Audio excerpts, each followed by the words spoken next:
Hey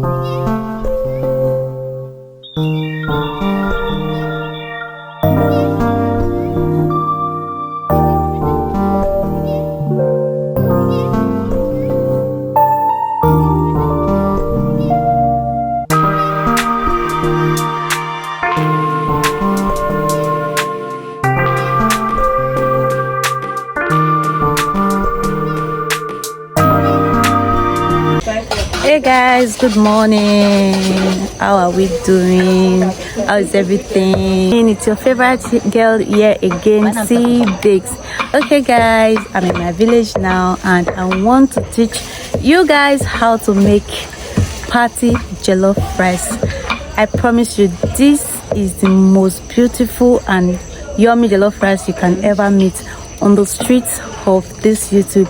If you're first time here, please don't forget to hit the subscribe button to subscribe to my channel. If you're a return subscriber, please don't forget to keep watching my channel, and please don't forget to hit the subscription button to also subscribe if you have not yet subscribed.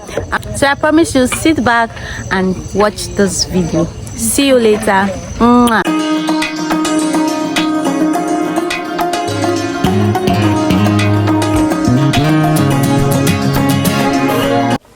Hey you all, welcome back. So for your party jollof, 3 things matter the most. Firstly, it's the kind of pot. You don't want to use non-stick pot for your jollof rice so that you do not get spoiled. Secondly, it's the stew base, and lastly, it's the oil. So I'm pouring in my vegetable oil. I used the already fried, the one I use in frying my protein. Then I added my butter, stirred that up. For some reason, I had to change the pot because that pot was actually an aluminum pot, so I had to change it to this particular pot. Then I went in to pour in my onions, and then I stirred that up. I added my bay leaf and also added my thyme and some curry powder and some seasoning. I'm going to allow this to fry for 1 minute. Yes, I'm frying it for 1 minute. So I added my tin tomatoes. I used the biggest tin tomatoes because I'm making a half bag of rice. Yes, so I'm going to fry this for 10 minutes. See, 10 minutes is a very long time. If you can even do more than 10 minutes, if you can do 12 or 15 minutes, please do it, because frying your tin tomatoes will take enough time in order to get a proper stew base. Yes, I said that. So fry your tin tomatoes very well. So I'm frying this very well till my tin tomatoes is properly cooked. You can see the oil floating on top of my stew. So I went in to add my jollof mix. I'm going to be sharing a recipe of this jollof mix on my next video, how I made this jollof mix. So for some people, they use more tin tomatoes just because they want their stew to be very red, but mine, I use equal amount of my tin tomatoes and my jollof mix because I use a very good tin tomatoes. So if you have a very good tin tomatoes, you don't need to use too much of that as well. So I'm going to stir this very well. You can see I took my time to stir this up very well so that it can start getting cooked, and the oil is already floating on top of my stew base. You can see the oil, you can see how it changes. Yes, that's to show that my stew is already getting cooked. So I added my jollof seasoning, which is my spicy, and I also added my seasoning cubes.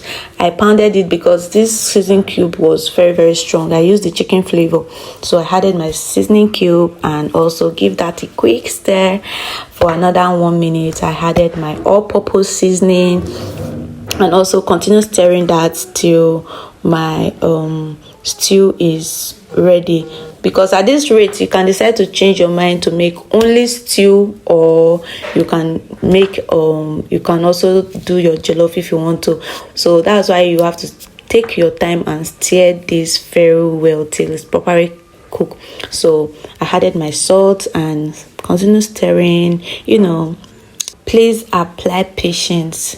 Like I said earlier, you don't want to get a funky taste while your jollof rice is ready. So you can see that my stew is well cooked, like the oil is floating on top. So I had to transfer it back to the pot I'll be using to make my jollof rice. So I added my meat stock as well. So I added in my butter. I told you I'm using this butter in 3 batches. I use it for the first one while making my stew, then I'm using it while parboiling my rice, while cooking my rice. So I added in my seasoning, all the seasoning that I used, and then to correct the taste. So guys, if you've watched this video to this extent, please like my video. Do not forget to subscribe if you haven't, and if this is your first time, you're welcome here. Please do well to hit the subscribe button to subscribe to my channel, and do well to turn on the notifications so that you get every video that I post on my channel. And also share this video to your friends, family, and loved ones to also try out this new recipe. So guys, after bringing it to a boil, I went ahead to add in my washed rice on interval. So after that, I will just stir it up together and everything will be well mixed.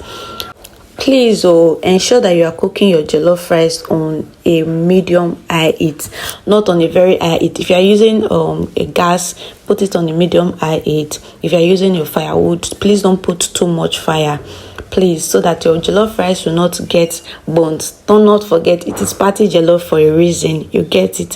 So I actually allowed it to boil, bring it to a boil, and my jollof rice is cooked. You can see the fire, it is not too much. So I went ahead to do a lift and turn. This stage is very, very important when making your party jollof.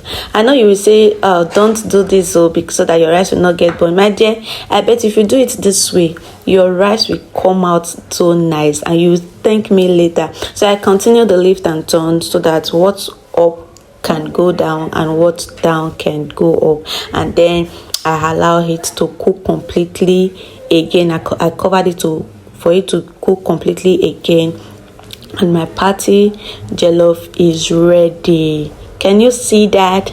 Can you see that jollof that went to Harvard? So I added my last batch of my butter. Just give that another quick meal. I left it on the fire so my jollof can get burnt a little bit, and my jollof is ready. Thank you guys. Please do not forget to like, share, subscribe if you found this helpful. See you guys on my next video. Bye.